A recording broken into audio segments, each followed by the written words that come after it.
اب آپ اس مبارک سلسلے کا 22واں حلقہ سماعت فرمائیں۔ اور پھر امام صاحب یہ فرماتے ہیں کہ مجھے یہ بتائیں کہ کیا حضور پاک نے بھی کبھی کسی میقات سے تجاوز کیا ہو بغیر احرام کے؟ ما سوائے فتح مکہ میں۔ فتح مکہ کے موقع پر بھی حضور نے فرمایا کہ اللہ نے مجھے چند گھنٹوں کے لیے چونکہ حرم میں جہاد کی قتال کی اجازت دی ہے، اس کے بعد بس ختم، پھر اس کی حرمت لوٹ آئی قیامت تک۔ بس صورت دیگر حضور صلی اللہ علیہ وسلم جب بھی تشریف لائے تو احرام سے تشریف۔ تو بہرحال 1400 صحابہ کے ساتھ سیرت کا معنی یہ نہیں ہوتا کہ آپ تاریخ کی طرح ایک قصہ پڑھتے جائیں جیسے دنیا کا قصہ پڑھتے ہیں۔ سیرت رسول کا معنی یہ ہوتا ہے کہ آپ کا ایک ایک زندگی کا لمحہ جو ہے وہ امت کے لیے روشن ہدایت ہے، آپ اس سے ہدایت پکڑیں، آپ اس سے سمجھیں کہ حضور نے سفر کیا تو سفر میں کیا طریقہ اختیار فرمایا، سرکار دو جہاں کی زوجہ مطہرہ میں تہمت لگی تو حضور کا کیا طریقہ تھا، کیا موقف تھا، کس طریقے سے آپ نے اس کو نبھایا، اور اس میں سیدہ عائشہ کا کیا موقف تھا کہ بے گناہ ہونے کے باوجود ان پہ کیا گزری اور انہوں نے کیا کیا۔ سیرت نبوی کا مقصد یہ ہوتا کہ ہم آپ کے احرام سے احرام سیکھیں، آپ کے سفر سے سفر سیکھیں، آپ کے غزوات سے غزوات سیکھیں، آپ کے طواف سے طواف سیکھیں، آپ کے اقوال مبارک سے روشنی حاصل کریں، آپ کے اعمال مبارک سے روشنی حاصل کریں۔ سیرت طیبہ کے بیان کرنے کا یا سننے کا مقصد یہ ہوتا۔ حضور صلی اللہ علیہ وسلم سرکار دو جہاں جب احرام باندھ کے چلے تو احتیاطاً آپ نے اسلحہ بھی ساتھ رکھا، لیکن اس اسلحے کو یہ نہیں کیا گیا کہ جیسے ہر فوجی کے پاس سلاح ہوتا ہے فرمایا ایک دو اونٹوں پہ لاد لو، کیونکہ مکے والے قریش کا بھروسہ تو ہے نہیں، اور اپنے ساتھ قربانی کے جانور بھی لے آئے۔ حضور صلی اللہ علیہ وسلم کے ساتھ تقریباً 70 بدنات، اور جب قربانی کا جانور لے آتے تھے تو اس کے لیے دو چیزیں ہوتی تھیں، ایک کو کہتے ہیں شعار اور ایک کو کہتے ہیں قلائدہ۔ قلائد کی جمع ہے۔ کیا معنی یہ ہوتا تھا کہ یا تو مثلا اونٹ ہے، اس کی سنام ہے یا اس کا سائیڈ ہے، اس کے چمڑے کو تھوڑا سا یوں کاٹ دیتے، یوں تھوڑا سا کاٹا، یوں کاٹ لگا دی، خون نکل آیا تو اسی جگہ اس کا خون لگا دیا، یہ علامت ہو گئی کہ بھی یہ جانور قربانی کے لیے ہے، اللہ کے حرم میں ذبح ہونا ہے، اس لیے اس کو پھر کوئی دوست دشمن کوئی بھی اس جانور کو نہیں چھیڑتا تھا، یہ تو اللہ کا ہے۔ یا قلادہ کا معنی یہ ہوتا تھا کہ بھی کوئی چمڑے کا ہار وار بنا کے رسیوں کے ساتھ اس کے گلے میں ڈال دیتے، علامت ہو جاتی تھی کہ بھی یہ جانور جو ہے یہ ہدی ہے اور یہ حرم میں ذبح ہونے کے لیے جا رہا ہے۔ اگر وہ جانور گم ہو جاتا، کسی دشمن قبیلے میں بھی چلا جاتا تو اس کے ساتھ کوئی تعرض نہیں کرتا۔ حضور صلی اللہ علیہ وسلم نے حکم دیا، جانوروں کو علامات لگا دی گئیں کہ بھئی یہ جانور جو ہیں ہدی کے ہیں، قربانی کے ہیں، اور ذبح ہونے حرم میں۔ حضور صلی اللہ علیہ وسلم نے سفر اپنا جاری رکھا۔ جو حضور صلی اللہ علیہ وسلم مکے کے قریب آتے گئے، کیونکہ اس سے پہلے آپ سیرت نبوی میں پڑھ چکے ہیں کہ جن لوگوں نے احزاب میں حضور کی مخالفت کی تھی، حضور نے ان کی تعذیب کے لیے بڑے بڑے آپ نے بھیجے تھے غزوہ سرایا، بنو سلیم کے خلاف، بنو فزارہ کے خلاف، بنو ثقیف کے خلاف، ان سب کے خلاف جو ہے آپ نے بھیجا کہ ان کو تعذیب کی جائے کہ ان لوگوں نے کیوں دھوکہ کیا ہمارے ساتھ۔ تو اب قریش کو پتا چلا کہ 1400 کا لشکر آ رہا ہے، انہوں نے کہا کہ حضور صلی اللہ علیہ وسلم، اس کا مطلب ہے کہ پھر لڑائی کے لیے آ رہے۔ اب قریش بھی تیار ہو، انہوں نے کہا کہ بھی اگر یہ لڑائی ہے، 1400 آدمی لے کر تشریف لا رہے ہیں، تو صاف بات ہے کہ آپ کا مقصد جو ہے ہمارے ساتھ پھر جہاد ہے، اور تیار ہو جائیں۔ انہوں نے بھی اپنا لشکر جو تھا، اپنے جوان جو تھے تیار کر لیے، اور حرم مکہ کی حد سے نکل کر جو معروف تر راستے ہیں مدینہ منورہ کے، جیسے تنیم سے آپ جاتے ہیں، جموم سے، عثمان سے، یہ معروف راستے پرانے دور کے یہی ہیں، تو حد حرم سے باہر آ گئے، کیونکہ حرم میں تو قتال ہو نہیں سکتا۔ یہی وجہ ہے، ورنہ جب ہم طالب العلم کی حیثیت میں پڑھتے ہیں تو بڑی عجیب سی بات لگتی تھی کہ مدینہ منورہ کا راستہ تو یہ ہے اور حضور صلی اللہ علیہ وسلم چلے گئے شمیسی حدیبیہ جدے کے راستے میں، تو اتنی دور کا سفر اختیار کرنے کی ضرورت کیوں پیش آئی؟ حضور تو یوں آ رہے تھے نا مدینہ منورہ سے، تو آپ مسجد تنعیم آتے،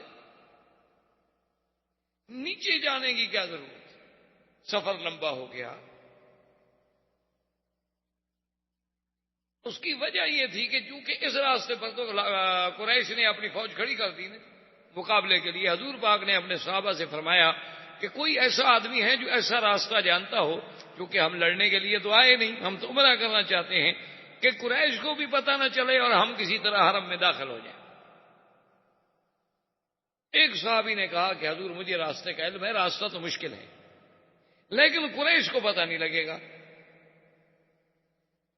حضور صلی اللہ علیہ وسلم نے فرمایا کہ دلونی، مجھے بتاؤ وہ راستہ۔ صحابہ کہتے ہیں طریق وعر شدید، بہت مشکل راستہ تھا، کیونکہ پھر وہ نیچے اتر گئے اور وہ راستے استعمال تو ہوتے نہیں تھے، استعمال ہونے والے راستوں میں تو کچھ نہ کچھ سڑکیں چھوٹی موٹی سی بن جاتی ہیں نا، لیکن جس راستے کو کبھی کوئی استعمال نہ کرے، پتھر ہے، پہاڑ ہے، تو نیچے اتر کر حضور صلی اللہ علیہ وسلم کا مقصد یہ تھا کہ ہم حدیبیہ کی جانب سے حرم میں داخل ہو کہ مکے والے یہاں انتظار کرتے رہے، ہم ان کے بالکل پیچھے سے حرم میں۔ حضور صلی اللہ علیہ وسلم جب آپ تشریف لے آئے مقام حدیبیہ پر، جو جدہ اور مکہ کے درمیان ہے، جسے آج کل شمیسی کہتے ہیں، جہاں انہوں نے چوکی لگائی ہوئی ہے کہ کوئی غیر مسلم جو ہے اب اندر داخل نہیں ہو سکتا، چونکہ آگے علامات حرم، تو علامات حرم نظر آنے لگ گئی، یعنی حضور صلی اللہ علیہ وسلم اتنے قریب تو آ گئے، حرم میں تو ابھی داخل نہیں ہوئے لیکن علامات حرم نظر آنے لگ گئی۔ تو اتفاق ایسا ہوا کہ جب وہ علامات حرم بھی نظر آ رہی تھی، حضور صلی اللہ علیہ وسلم کی اونٹنی بیٹھ گئی۔ اب حضور پاک اسے چلانے کی کوشش فرما رہے ہیں، اونٹنی نہیں چلتی۔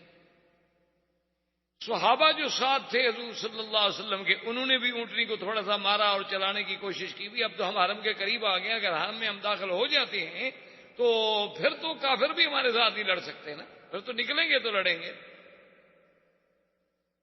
لیکن حضور پاک صلی اللہ علیہ وسلم نے فرمایا حبسھا حابس الفیل، اونٹنی کو مت مارو، اس کو اسی طاقت نے روکا ہے جس نے ہاتھیوں کو روکا تھا، میری اونٹنی کی عادت ہی نہیں ہے کہ سفر میں بیٹھ جائے۔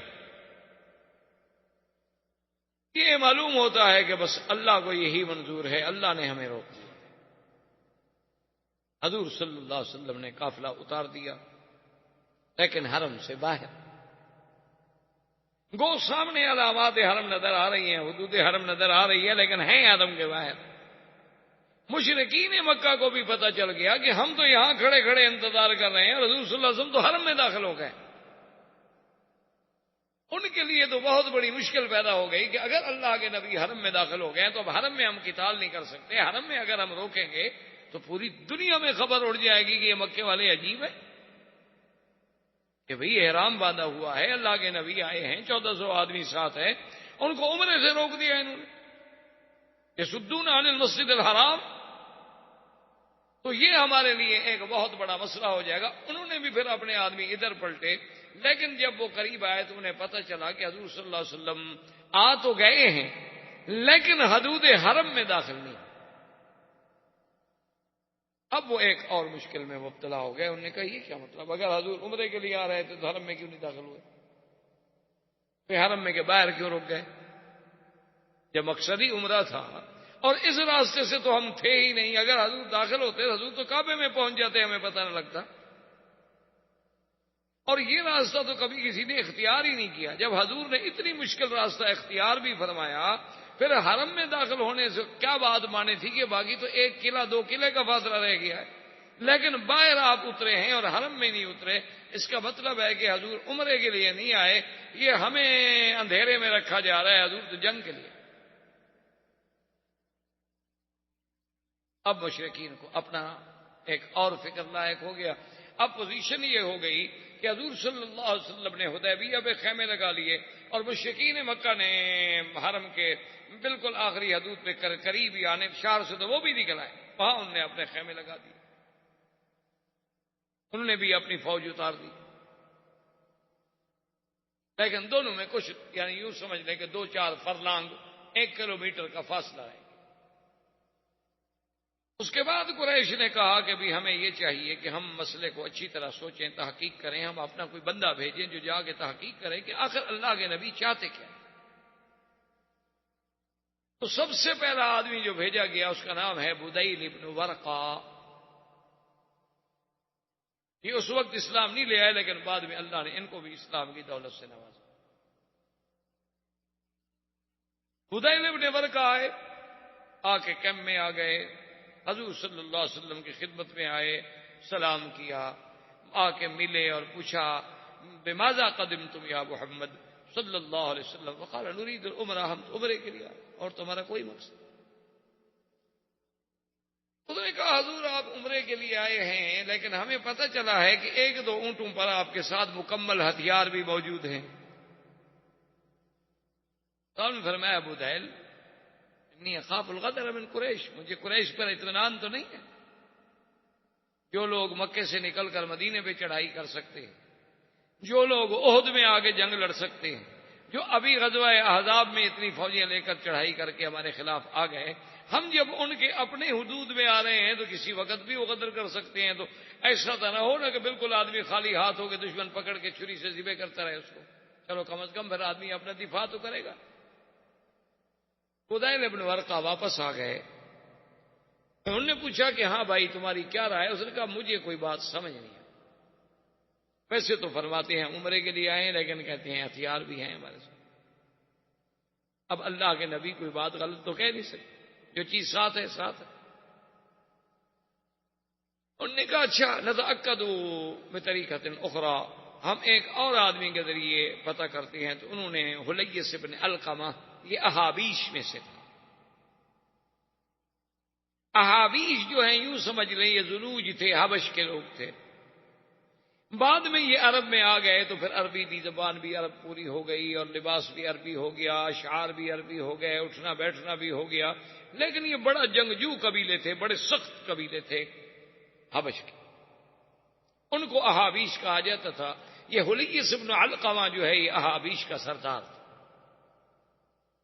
انہوں نے کہا بھی تم جاؤ پتہ کرو یار، تحقیق کرو حضور صلی اللہ علیہ وسلم چاہتے کیا، مقصد کیا۔ حلیس جب آیا حضور پاک نے دور سے دیکھا، صحابہ نے کہا حضور وہ حلیس جو ہے نا احابیش کا سردار وہ آ رہا ہے۔ آپ نے فرمایا یہ لوگ جو ہے نا یہ حرم کے ہدی کی، قربانی کے جانوروں کی بڑی احترام کرتے ہیں، بڑی تعظیم کرتے ہیں، تو تم لوگ سب جو قربانی کے جانور لائے ہو نا ادھر سامنے کھڑے کر دو، اس کو نظر آئیں کہ بھئی ہم تو عمرے کے لیے آئے۔ وہ آئے ملے، حضور لما قدمتم، کیوں تشریف لائے؟ فرمایا عمرہ، ما اردنا الا العمرہ۔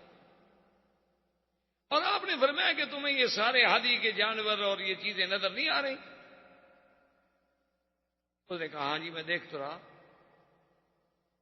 وہ واپس آئے، واپس آنے کے بعد اس سے پوچھا کفار قریش نے کہ ہاں بتلاؤ بھائی تمہارا دل دماغ کیا کہتا ہے؟ اس نے کہا ابھی بات یہ ہے کہ بھائی وہ عمرہ ہی چاہتے ہیں، میری تحقیق یہ ہے کہ اللہ کے نبی جنگ کے لیے نہیں آئے، لڑائی کے لیے نہیں آئے، احرام باندھا ہوا ہے، قربانی کے جانور ساتھ ہیں، شعار ہے، ان کے گلوں میں قلائد ہیں، یہ اس طرح لڑنے کے لیے آدمی آتا ہے؟ انہوں نے کہا کہ نہیں نہیں تمہیں کیا پتا، تم تو ایسے بس سرسری اندازے لگا کے آ گیا۔ اس نے کہا سنو مکے والو،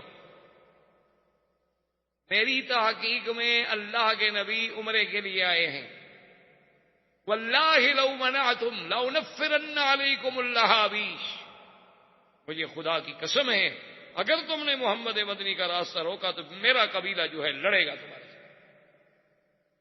یہ کیا ہوا ہے بھائی؟ میں کہہ رہا ہوں کہ تو جھوٹ بولتے ہو، سرسری دیکھ کے مجھے کیوں بھیجا تھا تم نے؟ انہوں نے کہا اچھا بھی ٹھنڈے ہو جاؤ یار، ناراض تو نہ ہو، ہم تو اپنی ایک بات کر رہے ہیں نا، ذرا تسلی ہو جائے، پکی بات ہو جائے، ہم اسی لیے تو تحقیق کر رہے ہیں۔ دیکھو ہم لڑنا چاہتے تو ہم بھی تو جا کے لڑ پڑتے نا، تم اتنا ناراض کیوں؟ اس نے کہا ناراضگی کی کیا بات ہے، میں اپنے آنکھوں سے ایک چیز دیکھ کے آیا ہوں اور تم مجھے کہتے ہو کہ نہیں۔ انہوں نے کہا ٹھہرو، ناراض نہ ہوں،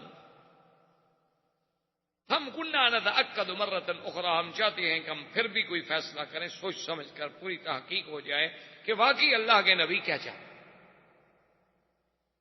اس کے بعد انہوں نے عروۃ ابن مسعود الثقفی، یہ بہت بڑا سردار تھا، بہت بڑا آدمی تھا، بنو ثقیف کا سردار، اور بنو ثقیف جو ہے یہ طائف کا بہت بڑا جنگجو قبیلہ تھا۔ اور یہ عروۃ ابن مسعود الثقفی ان لوگوں میں ہے جس کے بارے میں کافر کہتے تھے کہ اللہ نے اگر قرآن اتارنا تھا تو عروہ پہ کیوں نہیں اتارا، اللہ نے قرآن اتارنا تھا تو ولید ابن المغیرہ پہ کیوں نہیں اتارا، جو بڑے لوگ ہیں، جن کے قبائل ہیں، جن کے پاس طاقت ہے، دولت ہے، محمد رسول اللہ صلی اللہ علیہ وسلم پہ کیوں اتارا، آپ تو یتیم ہیں، آپ تو غریب ہیں۔ اس کو قرآن نے کہا کہ لولا نزل هذا القرآن على رجل من القريتين عظیم، تو یعنی یہ وہ بڑا آدمی ہے کہ ان دو میں سے یہ ایک تھا۔ اس کے پاس گئے قریش، انہوں نے کہا کہ بھائی تم مہربانی کرو، تم سردار ہو، تمہارا ایک مقام ہے، تم وہاں جانے کے بعد فیصلہ کرو کہ اللہ کے نبی کیا چاہتے ہیں۔ اس نے کہا دیکھو قریشیوں، بات سنو، تمہارا دماغ ہے، جس کو بھیجتے ہو واپس آتا ہے، اس کو کہتے تم جھوٹ بولتے۔ بھائی جس کو بھیجتے ہو اس کی ایک رائے ہے، اگر اس کی رائے کا کوئی احترام نہیں تو اس کو بھیجتے کیوں؟ یہ بات یاد رکھ لو، اگر تم مجھے بھیج رہے ہو تو پھر میں جو فیصلہ کروں گا، میری جو رائے ہوگی وہ حتمی ہوگی اور تمہیں ماننی پڑے گی، ورنہ کسی اور کو بھیج دو۔ انہوں نے کہا کہ نہیں، آپ جو بھی کہیں گے ہم۔ عروۃ ابن مسعود الثقفی جب آئے، حضور صلی اللہ علیہ وسلم کو بھی پل پل کی خبر مل رہی تھی، چونکہ آمنے سامنے تو ایک دوسرے کے چل رہے تھے اور ایک دوسرے کو پہچانتے تھے، سب آخر مہاجرین موجود تھے مکے میں رہنے والے۔ انہوں نے کہا حضور عروہ آ رہے ہیں، لیکن لابس السلاح، ہتھیار پہنے۔ اگر ایک آدمی قاصد بن کے آ رہا ہے تو اس کو ہتھیار اٹھانے کی کیا ضرورت ہے؟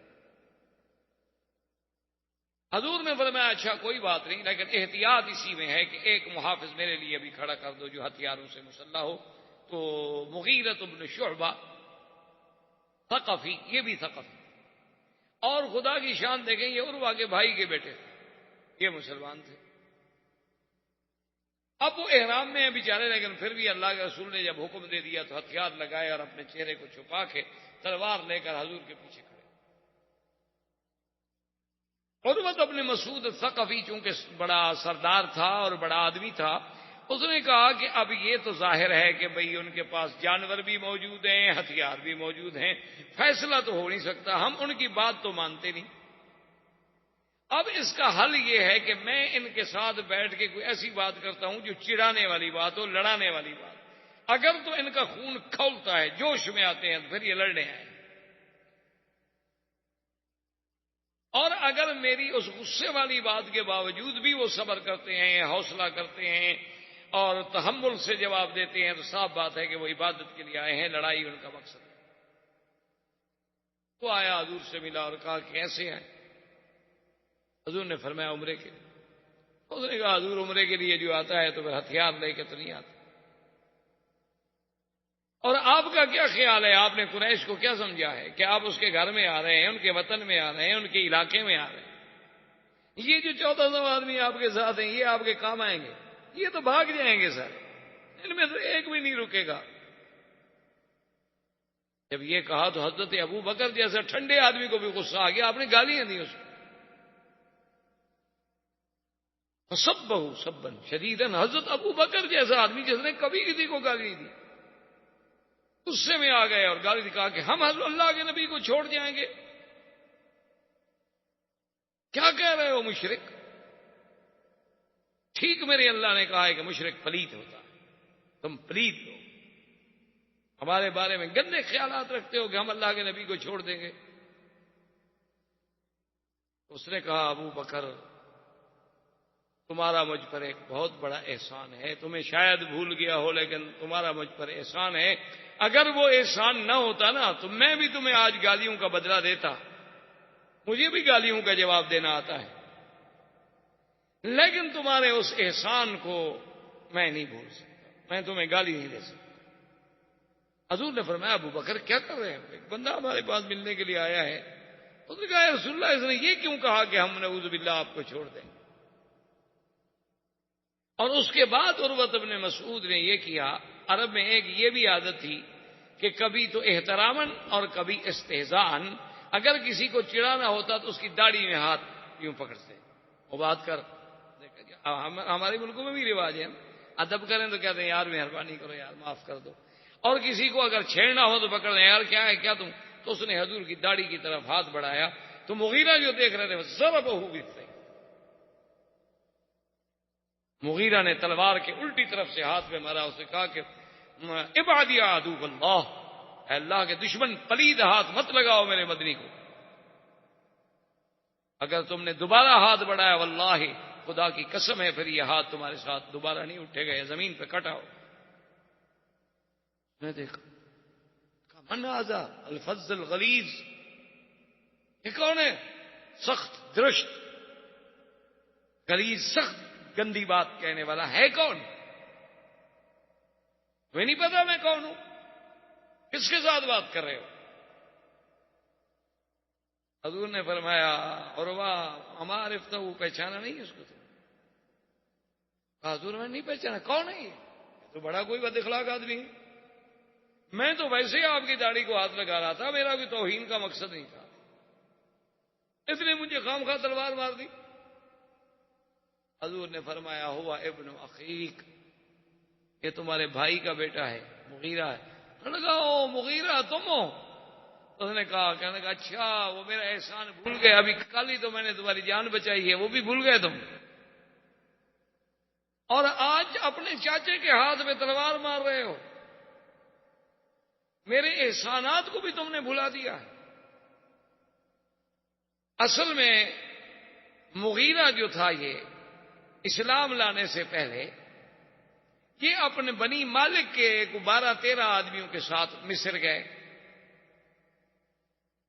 مصر میں جو مقوقس تھا اس کو جا کے ملے، جو پادری عیسائیوں کا بڑا تھا اس کے پاس گئے ملے، لیکن سب جو تھے اس کو تو بڑے احترام سے ملے، لیکن یہ مغیرہ تو اجڑ آدمی تھا نا، اس نے کوئی اس کی قدر بدر نہ کی، بس ایسے دور سے کھڑا ہو گیا۔ خیر اس کے بعد 1 دن 2 دن رہے، جب روانہ ہوئے تو اس نے بڑے بڑے ہدایہ دیے سب کو، لیکن مغیرہ کو کوئی ہدیہ نہیں دیا، کیونکہ اس نے کہا بد اخلاق آدمی اس کو کیا ہدیہ دینا ہے بھائی۔ اب جب یہ واپس آ گئے تو مغیرہ کہے عجیب بات ہے کہ جب سب واپس جائیں گے تو کہیں گے بنی مالک والوں کو تو مقوقس نے ہدیہ دیا اور مغیرہ کو کچھ نہیں دیا، اس سے تو میری قبیلے میں بڑی بدنامی ہوگی، یہ عجیب بات ہے کہ سارے لوگ تو مصر سے ہدایہ لے کے جائیں اور میں مصر سے خالی جاؤں۔ یہ رات کو سو رہے تھے، تلوار اٹھائی، 13 کے 13 قتل کر دی اور سب کا سامان لے کے بھاگ گئے، 13 آدمی مار دیے بنی مالک، اور وہ ہدیہ تو ہدیہ، ان کے جو اور سامان تھے تجارت کے جو انہوں نے خریدا ہوا تھا سارا سامان بھی اکٹھا کر کے لے گیا، ان کے اونٹ بھی بھگا گیا۔ لیکن جب اپنے قبیلے میں پہنچا، بنی مالک کو پتہ لگ چکا تھا، بنی مالک نے اپنے قبیلے کو تیار کر لیا، ادھر سے بنو ثقیف نے اپنے قبیلے کو تیار کر لیا، اور نتیجہ یہ نکلا کہ دونوں قبیلے لڑائی میں تھے، انہوں نے کہا ہمارے 13 آدمی مار دیے ہیں، کوئی بات ہے، اور یہ بھاگ گیا، یہ تو چھپ گیا، لیکن دونوں قبیلے آمنے سامنے ہو گئے۔ تو جب دونوں قبیلے آمنے سامنے ہو گئے تو ایک بہت بزرگ تھے، پرانے ان کے سردار تھے، وہ آئے، انہوں نے کہا کہ عروہ لا تفنی قومک ولا تفنی بنی مالک، اپنی قوم کو بھی فنا نہ کر، بنی مالک کو بھی فنا نہ کرو، اگر تمہاری جنگ چھڑ گئی نا تو دونوں قبیلے برباد ہو جائیں، کیونکہ دونوں مضبوط قبیلے، دونوں ایک دوسرے کو بخشنے والے نہیں، اور تمہارے سینکڑوں بندے، یہ نہیں کہ ابھی لڑائی ہوتی رہے گی۔ کہا میں کیا کروں؟ کہا تمہارے بھائی کے بیٹے کی زیادتی ہے، تم سردار ہو، بنی مالک کا کیا قصور ہے؟ بھی ان کے 13 آدمی مارے گئے ہیں، سیدھی بات ہے میں ان کو راضی کرتا ہوں، لیکن تم دیت ادا کرو۔ اس نے جا کے بات کی بنی مالک والوں سے، انہوں نے کہا کہ چلو عروہ سردار ہے اور وہ قصور بھی اپنا مانتا ہے اور دیت بھی دیتا ہے، تو چلو ہم معاف کرتے ہیں، ہم خون بہا لے لیں گے، لیکن قتل کا بدلہ قتل سے نہیں لیں گے۔ تو 13 آدمیوں کا دیت جو تھی یہ عروہ نے ادا کی۔ اس نے کہا کل میں نے تمہیں چھڑایا اور آج تم مجھے تلوار مار رہے ہو۔ اچھا، یہ سارا سامان اونٹ وونٹ لے کے یہ بھاگ کے سیدھا مدینے شریف چلا، حضور کی خدمت میں پہنچ گیا، کہنے لگا حضور میں مسلمان ہوتا ہوں، اور سارا واقعہ سنایا۔ آپ نے فرمایا اما الاسلام فنقبل، تمہارا اسلام تو ہم قبول کرتے ہیں، اما المال فلا، یہ جو مال تم نے لیا ہوا ہے یہ تو غداری کا ہے، چوری کا ہے، یہ نہیں ہم قبول، یہ واپس کرو بنی مالک جن کا ہے۔ اس نے کہا حضور اگر اسلام کا حکم ہے تھی، ورنہ اسی مال کے لیے تو میں نے 13 بندے مارے، لیکن اب آپ کہتے ہیں کہ اسلام اجازت نہیں دیتا، حقوق العباد ہے تو میں واپس کرتا ہوں، تو بہرحال وہ مال واپس کر دیا گیا، لیکن یہ پکا مسلمان ہو گیا۔ تو عروہ نے اس کو وہ بات یاد دلائی۔ اس نے کہا عروہ دیکھو بات سنو، احسان اپنی جگہ ہے، لیکن ھذا رسول، یہ اللہ کا رسول ہے، اس کی توہین ہم نہیں کرتے۔ اس نے کہا اچھا ٹھیک۔ اتنی دیر میں نماز کا وقت آ گیا، حضور صلی اللہ علیہ وسلم اٹھے وضو کرنے کے لیے، عروہ بیٹھا ہوا ہے دیکھ رہا ہے صحابہ وضو کر رہے ہیں، حضور نے وضو کیا، جو پانی ہاتھ سے گرے صحابہ اٹھا کے منہ پہ مل رہے ہیں، اگر آپ کا پاؤں دھلا پانی گرا صحابہ منہ پہ مل رہے ہیں، جو برتن میں پانی بچ گیا اس کو صحابہ لے کے منہ پہ مل رہے ہیں۔ تو عروہ دیکھ رہا ہے، حیران ہو رہا ہے کہ یہ کیا ہے، واپس چلا گیا عروہ۔ عروہ جب واپس گیا تو سردار جمع ہو گئے قریش کے، انہوں نے کہا کہ ہاں ماذا وراک، سناؤ بھائی تمہاری کیا تحقیق ہے؟ اس نے کہا دیکھو بات سنو، اگر سچی بات پوچھتے ہو نا تو میری رائے یہ ہے کہ واللہ میں نے کسریٰ و قیصر کے درباروں کو بھی دیکھا ہے، میں نے فارس و روم کے بادشاہوں کے درباروں کو بھی دیکھا ہے، لیکن محمد مدنی کا دربار جیسا دربار میں نے نہیں دیکھا، اور ان کے وفاداروں جیسے وفادار میں نے نہیں دیکھے، جانثاروں جیسے جانثار میں نے نہیں دیکھے۔ خدا کی قسم ہے اگر تم نے لڑائی لڑی 1400 صحابہ کٹ جائیں گے تو پھر تم محمد مدنی پہ حملہ کرو، کیوں لڑتے ہو؟ سیدھی بات یہ ہے، میری رائے یہ ہے کہ سنو کوئی فیصلہ کرو۔ انہوں نے کہا ٹھیک، سوچتے آخر کی معمولی بات تو نہیں، ہمارے لیے تو بڑا مسئلہ ہے نا کہ بغیر اجازت کے، بغیر اس کے حضور آئے عمرہ کر کے چلے جائیں، تو ہم تو مر گئے کہ ہمارے گھر میں ہم نہ روک سکے۔ بہرحال تمہاری رائے ہے، ہم اس پہ غور کرتے ہیں۔ تو انہوں نے اپنا غور کرنا شروع کیا۔ اتفاق کی بات یہ ہے کہ حضور صلی اللہ علیہ وسلم جس جگہ پہ موجود تھے پانی نہیں۔ صحابہ نے آ کے عرض کیا کہ یا رسول اللہ صلی اللہ علیہ وسلم ہمارے پاس پانی نہیں ہے، اور اب یہ پانی اتنا بچا ہے جو صرف آپ کے برتن میں ہے۔ آپ نے فرمایا ابھی کنواں تلاش کرو، نے فرمایا لیس فیہا ابیار الا بیر، کیا اور کوئی کنویں نہیں ہے، ایک کنواں ہے جو ہم نے تلاش کیا ہے لیکن وہ خشک پڑا ہے، اس میں کچھ نہیں۔ آپ نے فرمایا دلو نہیں، چلو لے جاؤ مجھے اس کنویں پہ۔ حضور اس کنویں پہ تشریف لے آئے، اور جو اپنا پانی بچا ہوا تھا اس پانی میں آپ نے پڑا، اور اس پانی میں آپ نے اپنا لعاب دہن ڈالا، اور صحابی سے کہا بھی تم اتر جاؤ، اور رسی پکڑ کے اتر گیا۔ فرمایا کہ اپنے تیر کے ساتھ اس کے درمیان میں تھوڑی سی کھدائی کرو۔ اس نے تیر کے ساتھ لکڑی کے ساتھ کھدائی، جب کھدائی کر لی تو انہوں نے فرمایا یہ پانی اسی جگہ ڈال دو۔ صحابہ کہتے ہیں بس وہ پانی ڈالنے کی دیر تھی کہ امتلا البیر، تو کنویں کا چشمہ ابل گیا۔ اسی اثنا میں حضور صلی اللہ علیہ وسلم نے اپنے صحابہ کو بلایا، فرمایا کوئی بات نہیں ہو رہی، ایک آتا ہے چلا جاتا ہے، پھر ایک اور آ جاتا ہے چلا جاتا ہے، پھر ایک اور آ جاتا ہے چلا جاتا ہے، یہ وہ بات تو نہ ہوئی نا، بات تو کنارے نہیں لگ رہی۔ آپ نے فرمایا یا عمر، حاضر یا رسول اللہ، فرمایا جاؤ ابو سفیان سے بات کرو، ابو سفیان آخر سردار ہے، یہ باقی لوگ جو آ رہے ہیں وہ خود سردار کیوں نہیں بات کرتا؟ حضرت عمر نے عرض کیا، اس نے کہا یا رسول اللہ منا و صدقنا، آپ کا حکم ہے تو میری تو جان حاضر ہے، لیکن آپ جانتے ہیں میرے ساتھ جو کافروں کا تعلق ہے وہ تو میرا نام نہیں سن سکتے، آج 1400 سال کے بعد نہیں سن سکتے، تو اس وقت کتنا قریب میں غصہ ہوگا، یعنی 1400 سال گزر گئے، آج بھی لوگوں کو سیدنا عمر کے نام سے بغض ہے۔ آپ کے ہندوستان میں وہ گزرا ہے نا نور اللہ شوستری، نور اللہ شوستری جس کو یہ روافض جو ہیں شہید پنجم کہتے ہیں، ان کا بہت بڑا ایک عالم تھا، وہ آپ نے سنا ہوگا، تاریخ تو آپ ہم سے زیادہ جانتے ہیں، تاریخ کے علاوہ آپ نور جہاں کو بھی زیادہ جانتے ہوں گے، ہم تو دور کے لوگ ہیں، نور جہاں کا استاذ بھی تھا۔ تو اس نور اللہ شوستری جب آیا ہندوستان میں تو اس نے اپنے مذہب کو چھپائے رکھا، تو کافی عرصے کے بعد جب اس نے اپنی گرپ مضبوط کر لی، اپنے ہاتھ پاؤں پھیلا لیے، تو اس نے ایک شعر لکھا کہ مجھے اپنی عمر سے اس لیے چڑ ہے کہ میری عمر میں بھی عمر کا نام آتا ہے، اس لیے مجھے اپنی عمر بھی پسند نہیں، کیونکہ آپ کی عمر کتنی ہے جی؟ تو عمر میں عمر کا نام تو آ گیا نا، اس لیے میں تو اس لفظ سے بھی چڑتا ہوں۔ تو وہ بڑا ایک تاریخی واقعہ ہے کہ بادشاہ جب فیصلہ کرتے تھے تو ملکہ پیچھے ہاتھ رکھ کے بیٹھتی تھیں اور وہ ہاتھ اٹھا لیتی تھیں، جس کا مطلب یہ ہوتا تھا کہ اشارہ تھا کہ بس اب بادشاہ کوئی فیصلہ نہ کریں، تو بادشاہ مجلس برخاست کر دیتے تھے۔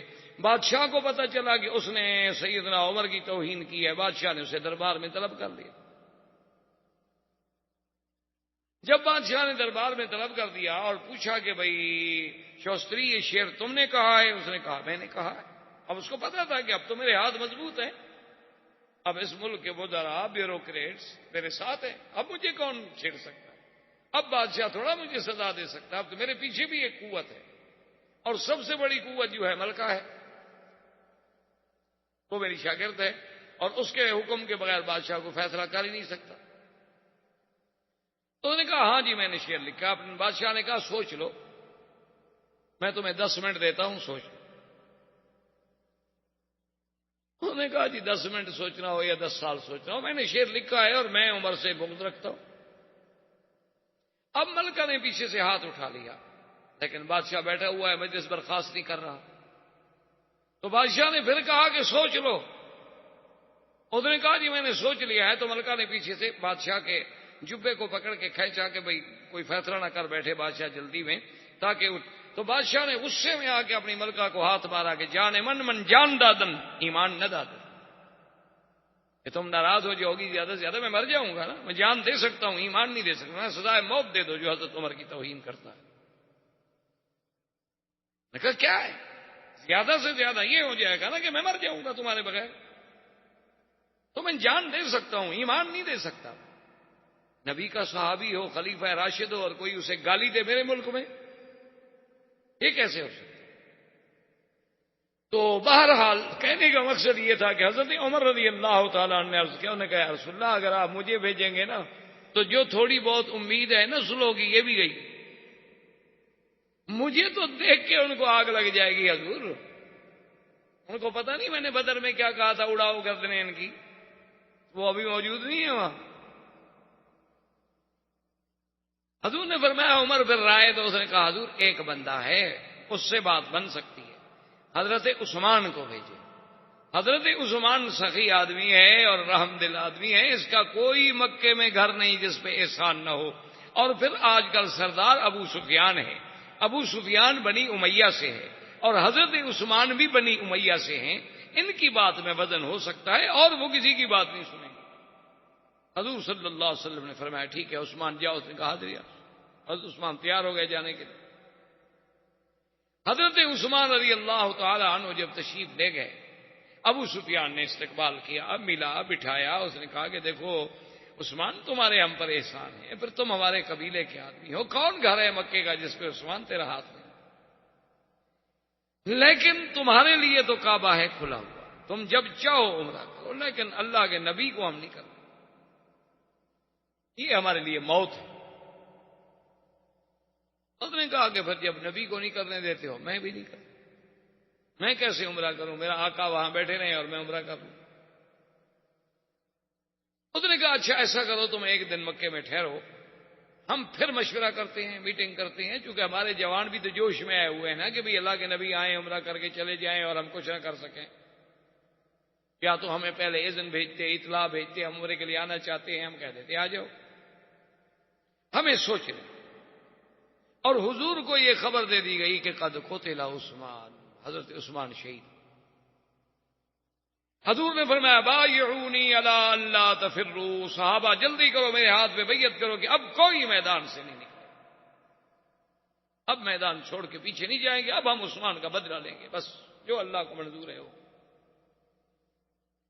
تو درخت کے نیچے حضور بیٹھے ہیں اور صحابہ آ کے بیعت کر رہے ہیں، یہ وہی منظر ہے جس کو قرآن کہتا ہے ید اللہ فوق ایدیہم، کہ محمد مصطفیٰ جب آپ بیعت کر رہے تھے ایک صحابی کا ہاتھ ہے اور ایک آپ کا ہاتھ ہے اور اس طرح اللہ کا، یہ وہ منظر تھا۔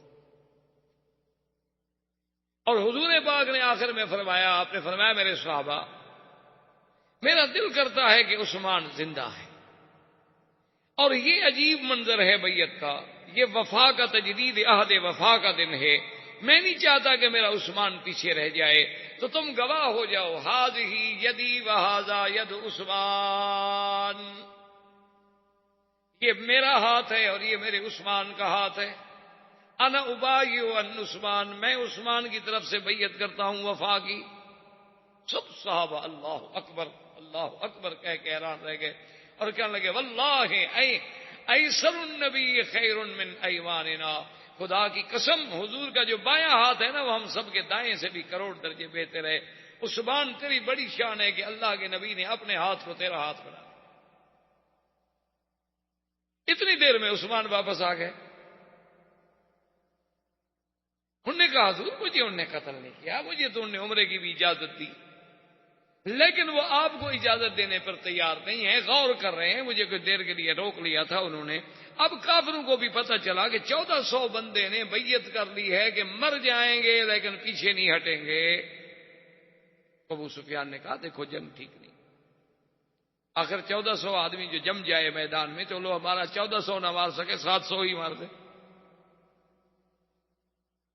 تو اتنا بڑا نقصان ہوگا، اس لیے بہتر ہے کہ ہم کوئی حل نکالیں صلح کا۔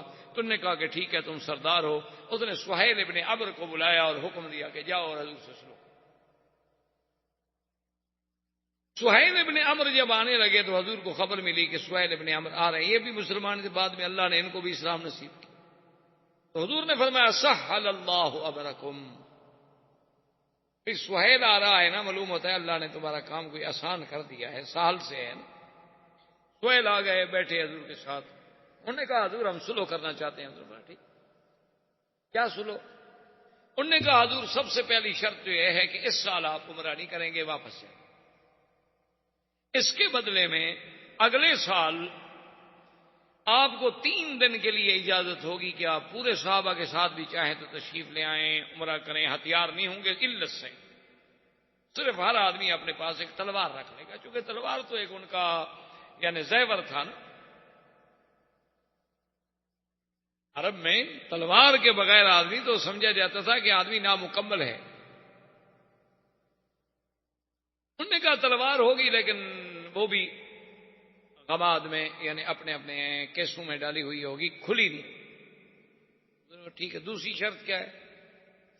اس نے کہا حضور دوسری شرط یہ ہے کہ 10 سال کے لیے ہم آپس میں نہیں لڑیں گے، 10 سال کے لیے آپ کی ہماری صلح، نہ آپ ہم پہ حملہ کریں گے نہ ہم آپ پہ حملہ، نہ آپ ہمارے دشمنوں کی مدد کریں گے نہ ہم آپ کے دشمنوں کی مدد کریں گے۔ تو تیسری شرط اس نے کہا حضور یہ ہے کہ جتنے قبائل ہیں جو آپ کا حلیف بننا چاہے اس کی مرضی، جو ہمارا حلیف بننا چاہے اس کی مرضی، یعنی جو ہمارے ساتھ ملے اس کی مرضی، جو آپ کے ساتھ ملے اس کی مرضی، اور جو ہمارے ساتھ ہوگا وہ گویا کہ ہم ہوں گے، جو آپ کے ساتھ ہوگا وہ آپ۔ انہوں نے فرمایا اس کے علاوہ اور کیا شرط؟ اس نے کہا حضور ایک ہماری اور شرط یہ ہے کہ اگر کوئی بندہ مسلمان ہو کے مکہ چھوڑ کے مدینہ منورہ چلا جائے اور اس کا ہم مطالبہ کریں یعنی ہم مانگیں تو آپ کو واپس کرنا ہوگا، اور اگر کوئی مسلمان خدا نہ کرے مرتد ہو گیا وہ واپس مکے آ جائے، آپ چاہے مانگیں گے بھی تو ہم نہیں دیں گے۔ ٹھیک، ساری باتیں جب ہو گئی حضور نے فرمایا ٹھیک مجھے ساری باتیں قبول۔ آپ نے فرمایا حضرت علی سے کہ حضرت علی اور معاہدہ لکھو۔ ابھی معاہدہ نہیں لکھا گیا تھا کہ ابو جندل اسی سہیل ابن عمرو کا بیٹا تھا، جو سہیل صلح کے لیے آیا ہوا اسی کا بیٹا ہے، وہ مسلمان ہو چکا تھا اور اس کو اس نے قید کیا ہوا تھا گھر میں کہ بھی تم مدینے کہیں بھاگ نہ جائے۔ اس کو پتا چلا نا کہ حضور اتنے قریب آ گئے ہیں تو اس نے اپنا رشتہ داروں سے مل ملا کے اسی زنجیروں کی حالت میں بھاگا اور جناب پہنچ گیا۔ وہ مسلمان نے دیکھا تو اللہ اکبر یا خونا ابو جندل صحابی ہمارا ایک آ گیا، مسلمان ہمارا ایک آ گیا۔ اور جب حضور کے سامنے آیا اس نے سلام کیا تو سہیل نے کہا یا رسول اللہ آپ کا ہمارا معاہدہ ہو چکا ہے، ھذا اول اسیر، یہ پہلا آدمی ہے جو آپ نے ہمیں واپس کرنا۔ حضرت عمر کھڑے ہو گئے، انہوں نے کہا کہ حضور ابھی ہم نے سلو نہیں لکھی، ابھی تو ہمارے معاملات طے ہو رہے ہیں، سلو نامہ لکھا ہی نہیں گیا، فریقین کے دستخط بھی نہیں ہوئے، تو اب ہم کیوں عمل کریں؟ حضور نے فرمایا اما یکفی کا کلمہ یا عمر، عمر زبان سے نکلی ہوئی بات کافی نہیں ہوتی، بندہ اپنی زبان سے نکلی ہوئی بات کا پابند نہیں ہوتا۔ چپ کر گیا۔ سہیل نے کہا حضور پہلے یہ میرا قیدی واپس کرو، اس کے جا کے میں وہاں چھوڑ آتا ہوں، پھر واپس آ کے سلو لکھوں گا۔ تو حضور نے فرمایا ابو جندل واپس چلے جاؤ۔ اس نے کہا حضور مجھے پھر دشمنوں کو دے رہے ہیں آپ۔ حضور نے فرمایا چلا اللہ ان یجعل لک فرجا مخرجا، اللہ تمہارے لیے کوئی راستہ پیدا کرے گا۔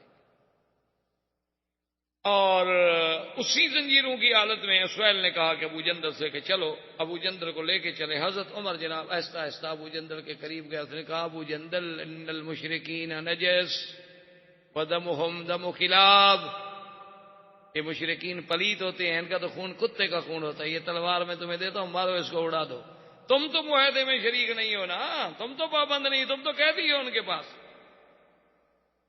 معاہدے میں تو ہم پابند ہیں نا، جو یہاں موجود تھے انہوں نے معاہدہ کیا، تم تو معاہدے میں شریک نہیں ہو، تم تو خود قیدی ہو،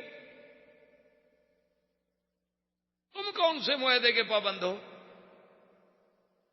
آہستہ آہستہ عمر ساتھ جا رہے ہیں اور تلوار دینے کی کوشش کر رہے ہیں۔ اس نے کہا کہ نہیں میرا باپ ہے، مشرک ہے الگ بات ہے، لیکن باپ تو ہے نا۔ اس نے کہا کہ نہیں کیا باپ ہے، کافر ہے، وہ اڑاؤ اس کو۔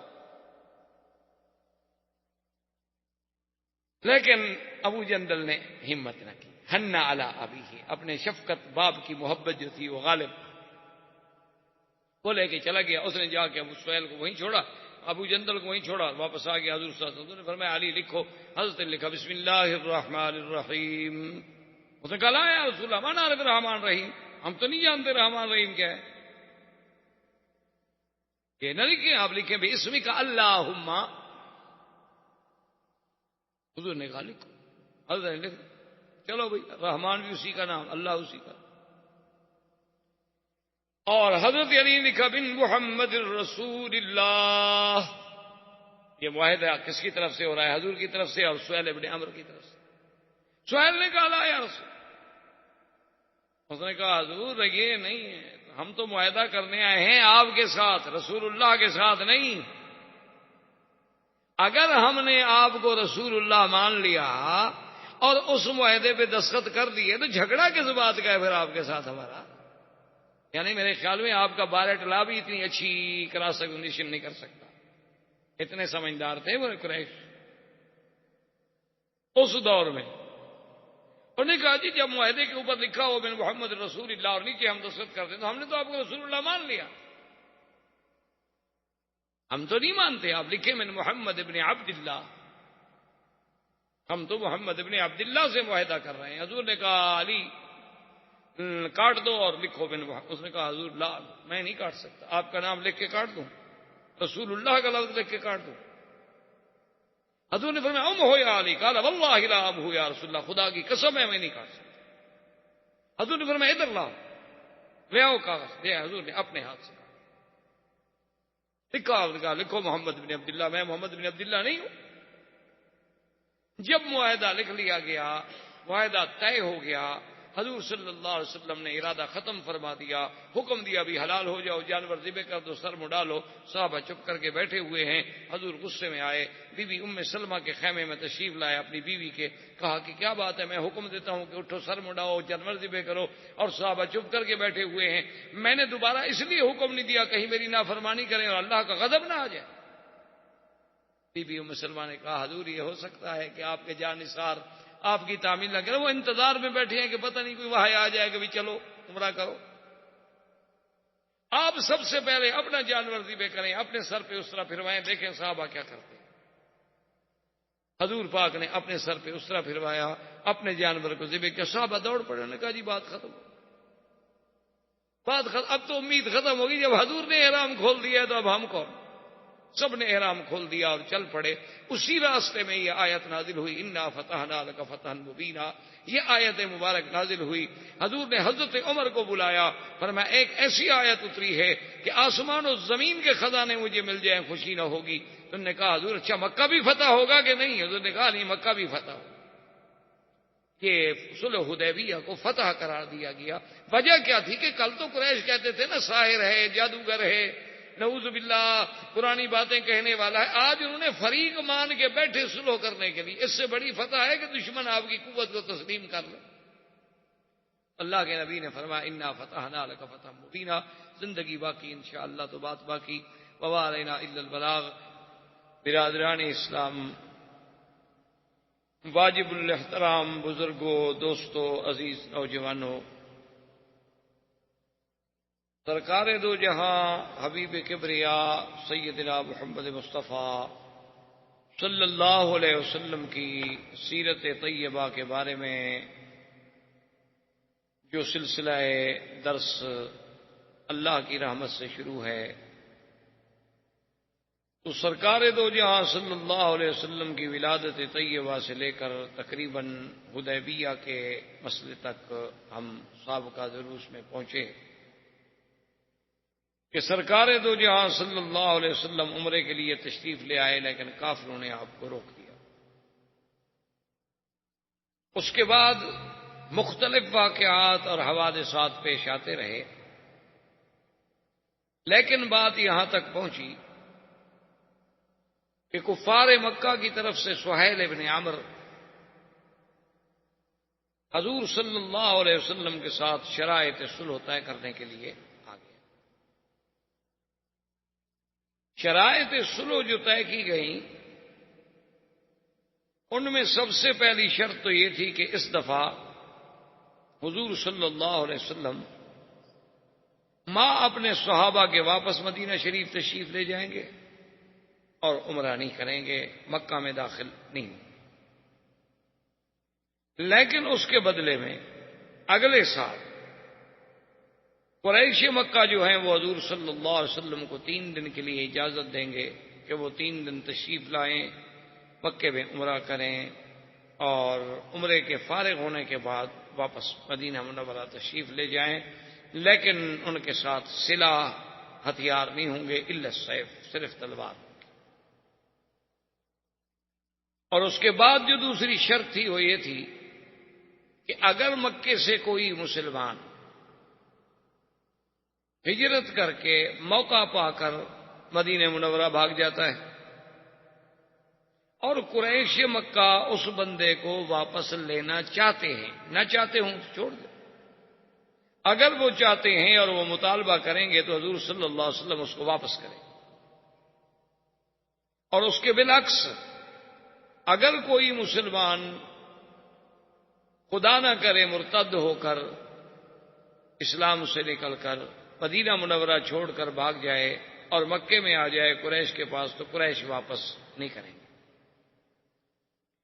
اور اس کے بعد جو شرط تھی وہ یہ تھا کہ یہ معاہدہ جو ہے، یہ معاہدہ صلح یہ ہے حضور صلی اللہ علیہ وسلم کے درمیان اور قریش کے درمیان، اس کی مدت 10 سال.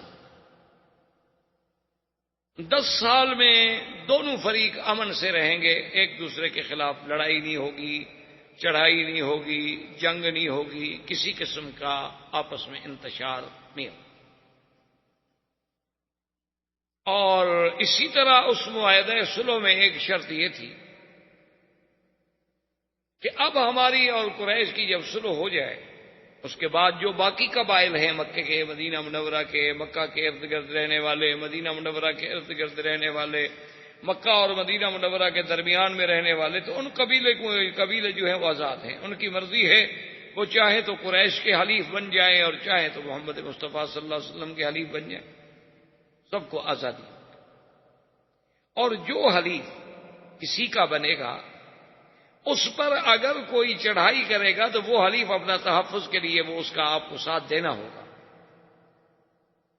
اور اس حلیف کے خلاف بھی اگر کوئی مثلا ایک قبیلہ حلیف بن گیا قریش کا، اگر مسلمان اس کے خلاف زیادتی کریں تو وہ قریش کے خلاف سمجھی جائے گی، معاہدے کی خلاف ورزی ہو.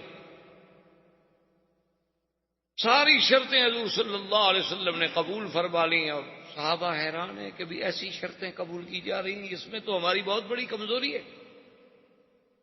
لیکن حضور صلی اللہ علیہ وسلم تو اس واقعے سے بات سمجھ گئے تھے کہ جب آپ کی اونٹنی کو روک دیا گیا تو حضور تو سمجھ گئے ابھی اللہ نے روک دیا ہے، بس اب اسی میں اللہ کی حکمت ہے، اور اللہ کے نبی کا ہر فیصلہ جو ہے وہ حکم خداوندی کے تابع ہوتا ہے۔ لیکن صحابہ بڑے حیران ہیں۔ بہرحال حضور صلی اللہ علیہ وسلم نے جب شرائط قبول کر لی ہے تو آپ نے حکم دیا سیدنا علی رضی اللہ تعالیٰ عنہ کو، چونکہ وہ کاتب الوحی تھے، حضور صلی اللہ علیہ وسلم کے کاتب تھے، کہ بھی معاہدہ لکھا جائے۔ انہوں نے آگے شروع کیا بسم اللہ الرحمن الرحیم، چونکہ یہ اسلام کا اصول ہے کہ جب بھی آپ کوئی خط ہے، معاہدہ ہے، تحریر ہے، تو اس کی ابتدا جو ہے وہ بسم اللہ الرحمن الرحیم سے کی جائے۔ تو سیدنا علی رضی اللہ تعالی عنہ نے جب لکھا بسم اللہ الرحمن الرحیم، سہیل ابن عمرو جو تھے وہ فوراً بول پڑے۔ انہوں نے کہا کہ یا محمد صلی اللہ علیہ وسلم، ہم رحمان اور رحیم نہیں جانتے۔ ان کو اللہ کی صفتوں کا پتہ ہی نہیں تھا کہ صفات کیا ہوتی۔ ہم تو صرف اللہ کو مانتے ہیں، خدا کو مانتے ہیں کہ وہ آسمانوں اور زمینوں کا خالق ہے، مالک ہے۔ ہم رحمان رحیم تو جانتے نہیں، آپ لکھیں بے اسم کا اللہم۔ حضور نے حکم دیا، حضرت علی رضی اللہ تعالی نے پہلے انکار کیا لیکن مان گئے کہ چلو الرحمن اور رحیم بھی اللہ کی صفات ہیں اور اللہم بھی یا اللہ۔ اس کے بعد انہوں نے لکھا کہ ھذا ما قاضى علیہ محمد الرسول اللہ، کیونکہ معاہدہ تھا نا حضور کے درمیان میں اور قریش کے درمیان، قریش کی طرف سے سہیل بن عمرو اور مسلمانوں کے تو قائد، مسلمانوں کے آقا سردار محمد مصطفیٰ صلی اللہ علیہ وسلم۔ لیکن سہیل بن عمرو نے کہا کہ یا رسول اللہ یہ بات نہیں ہے۔ حضرت علی نے لکھا ہے محمد الرسول اللہ صلی اللہ علیہ وسلم، اگر ہم آپ کو محمد الرسول اللہ تسلیم کر لیتے ہیں تو پھر آپ کا ہمارا جھگڑا کیا ہے؟ ہم جو سلو کر رہے ہیں وہ آپ کے ساتھ کر رہے ہیں ایز اے محمد ابن عبداللہ۔ ہم اللہ کا رسول تو مانتے نہیں۔ حضور نے فرمایا کہ علی ہم ہو، میٹ دو، کاٹ دو، لکھ دو محمد ابن عبداللہ۔ نے کہا یا رسول اللہ میں تو نہیں کاٹ سکتا۔ لا ام ہو یا رسول اللہ، میں نہیں کاٹ سکتا۔ حضور نے فرمایا ام ہو یا علی، کاٹ دو۔ حضرت علی نے کہا واللہ لا ام ہو یا رسول اللہ، مجھے تو اللہ کی قسم ہے میں نہیں کاٹوں گا، میں رسول اللہ کے نام پر کیسے لکیر کھینچ دوں؟ اسی لیے ہر بات کو علماء، محدثین، ائمہ فقہا جو ہیں نا وہ اسی قرآن و حدیث کی گہرائیوں میں جاتے ہیں، بات کو سمجھتے ہیں۔ اب بظاہر تو حضرت علی انکار کر رہے ہیں، اللہ کے نبی کا انکار کرنا جو ہے نعوذ باللہ تو کسی مسلمان سے متوقع بھی نہیں ہو سکتا، لیکن انکار کے پس پردہ کیا چیز ہے یہ دیکھنا ہوتا۔ اب ایک آدمی تو ظاہر یہی سمجھ لے گا کہ حضور کی حدیث کا انکار نہیں ہے، تو بالکل حضور کے فرمان کا انکار کر رہے ہیں اور سامنے بیٹھ کے کر رہے ہیں۔ اس لیے ہمیشہ قاعدہ یہ ہوتا ہے کہ بعض سطحی نظر رکھنے والے لوگ ہوتے ہیں نا جی، ایک حدیث پڑھ لی، کسی دوسرے کو عمل کرتے دیکھا، کہا جی یہ حدیث کا مخالف ہے، حدیث میں یوں آیا ہے اور یہ یوں عمل کر رہا ہے۔ حالانکہ اس بیچاروں کو پتہ نہیں ہوتا کہ احادیث کے مفہوم کیا ہیں، اور پھر اس موضوع پہ صرف ایک حدیث ہے یا اور بھی حدیثیں موجود ہیں۔ اب یہاں انکار جو ہے وہ تو ہے کہ حضرت علی کا جذبہ ایمان ہے کہ میں رسول اللہ کا لفظ کیسے کاٹ دوں، حالانکہ انکار ہے، لیکن اس انکار میں جو پیار ہے، جو محبت ہے، جو ایمان ہے، جو جذبہ ہے۔ جیسے بعض روافض جو ہیں وہ بڑا دنیا میں شور کرتے ہیں کہ حضور پاک صلی اللہ علیہ وسلم نے فرمایا تھا کہ ایتونی بکتاب، کاغذ لے آؤ میں لکھ دوں، تو حضرت عمر نے روک دیا، کہا سونا کتاب اللہ، اللہ کا قرآن کافی ہے۔ کہ دیکھو جی اللہ کے نبی کا انکار کر دیا، اللہ کے نبی کی بات نہیں مانی۔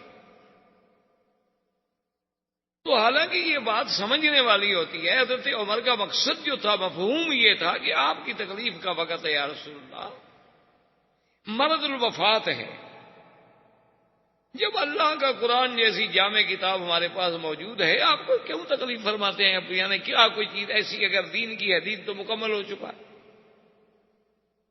اللہ کا قرآن آ گیا کافی۔ مقصد حضور کی محبت اور پیار تھا، جیسے حضرت علی رضی اللہ تعالیٰ عنہ کا مقصد جو ہے وہ محبت تھی، وہ عظمت لفظ رسول تھی کہ اللہ کے رسول کے نام پر میں قلم پھیر دوں، یہ کیسے ہو سکتا؟ حضور نے فرمایا اچھا علی ادھر دکھاؤ، مجھے دکھاؤ، کہاں ہے؟ پیش کیا، حضور نے خود کاٹ اور میں لکھو محمد ابن عبداللہ۔ اب جب حضور خود کاٹ دے تو حضور کا ہاتھ تو نہیں پکڑ سکتے حضرت۔ اسی اسنا میں شور ہو گیا صحابہ میں، شور جب ہوا حضور نے فرمایا دیکھو کیا ہے، سہیل بھی گھبرایا کہ باہر کیا شور ہو گیا ہے، تو ابو جندل جو ہیں یہ کنیت ہے ان کی، یہ اسی سہیل ابن عمر کے بیٹے تھے اور یہ مسلمان ہو گئے اور باپ نے ان کو گھر میں قید کر رکھا تھا۔ اس کو موقع ملا، وہ بیچارہ اسی طرح زنجیروں کے ساتھ ہی بھاگ کے آ گیا اور یہاں پہنچ گیا۔ جب صحابہ نے دیکھا انہوں نے کہا الحمدللہ الحمدللہ، ابو جندل آ گیا، ابو جندل آ گیا۔ لیکن جب ابو جندل سامنے آیا تو سہیل ابن عمر نے کہا کہ یا رسول اللہ آپ کا ہمارا معاہدہ ہے اور یہ ہمارا سب سے پہلا قیدی ہے جو ہم واپس لینا چاہتے ہیں۔ حضور صلی اللہ علیہ وسلم نے فرمایا ٹھیک۔ حضرت عمر کھڑے ہو گئے، انہوں نے کہا کہ یا رسول اللہ ابھی تو ہمارا معاہدہ تحریر نہیں ہوا، معاہدے پہ دستخط نہیں ہوا۔ لیکن حضور نے فرمایا اما یکفی کا قول رسول صلی اللہ علیہ وسلم، عمر اللہ کے نبی کا زبان ہے، قول ہے، جب ہم زبان سے کہہ چکے ہیں کہ ہم یہ شرطیں قبول ہیں، دستخط نہ ہوں، معاہدہ نہ لکھا جائے، تو یہ بات تو نہیں، اللہ کے نبی کی یہ شان نہیں ہے کہ جو بات زبان سے ہو جائے پھر اس پہ قائم نہ رہیں، ہم اپنی بات پہ قائم ہیں۔ ابو جندل میں حکم دیتا ہوں کہ واپس جاؤ۔ بعض روایات میں یہ بھی آتا ہے کہ ابو جندل نے درخواست کی، اس نے کہا کہ یا رسول اللہ صلی اللہ علیہ وسلم ٹھیک ہے، آپ مجھے پھر کافروں کے ہاتھ میں واپس کرنا چاہتے ہیں، دشمنوں کے ہاتھ میں دینا چاہتے ہیں، میں آپ کے حکم پہ ہر قربانی دینے کے لیے تیار ہوں، لیکن جتنی دیر یہ معاہدہ ہو رہا ہے، سلو ہو رہی ہے، اتنی تو مجھے اجازت مل جائے کہ میں بیٹھا رہوں اور آپ کا دیدار کر لوں۔ حضور نے فرمایا اب یہ بھی سہیل کے ہاتھ میں ہے، ہم اجازت نہیں دے سکتے، تم ان کے قیدی۔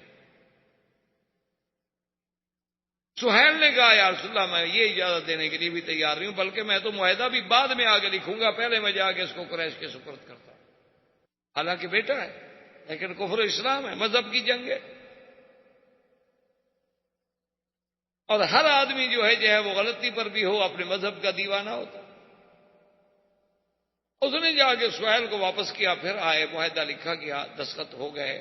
حضور صلی اللہ علیہ وسلم جب فارغ ہو گئے تو حضرت عمر حاضر ہوئے،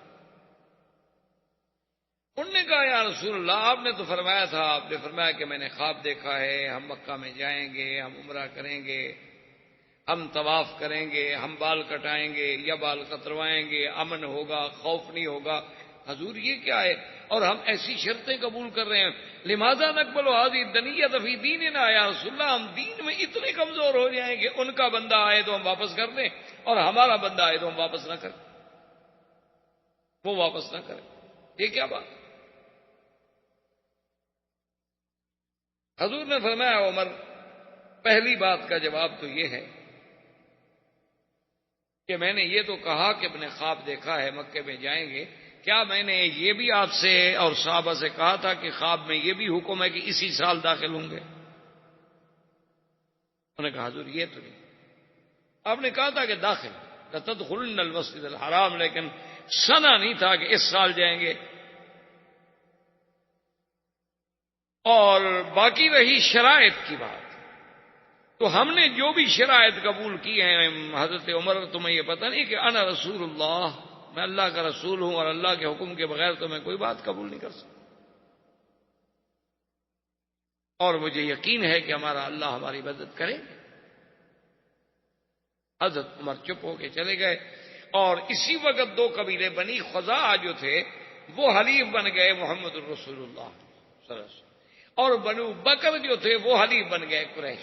انہوں نے کہا جی ہم قریش کے حلیف ہیں. بنو خزاعہ نے کہا کہ ہم حضور کے حلیف ہیں.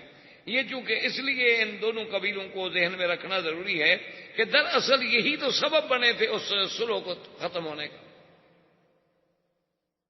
کہ قریش نے بنی خزاعہ پہ حملہ کر دیا. تو جب حضور کے حلیفوں پہ حملہ کیا تو معاہدہ تو توڑ دیا. اب حضرت عمر جوش میں آئے, حضرت ابو بکر کے خیمے میں آئے. انہوں نے کہا ابو بکر, حضور نے فرمایا تھا کہ خواب دیکھا ہے, اللہ کے نبی کا خواب تو سچا ہوتا ہے, واہی ہوتی ہے, یہ کیا ہو گیا کہ ہم پکے نہیں گئے؟ تو ابو بکر رضی اللہ تعالی عنہ نے, یہ توارد ذہنی اور توارد قلبی ہے کہ وہی لفظ ابو بکر کی زبان سے نکلے جو حضور کی زبان سے نکلے تھے.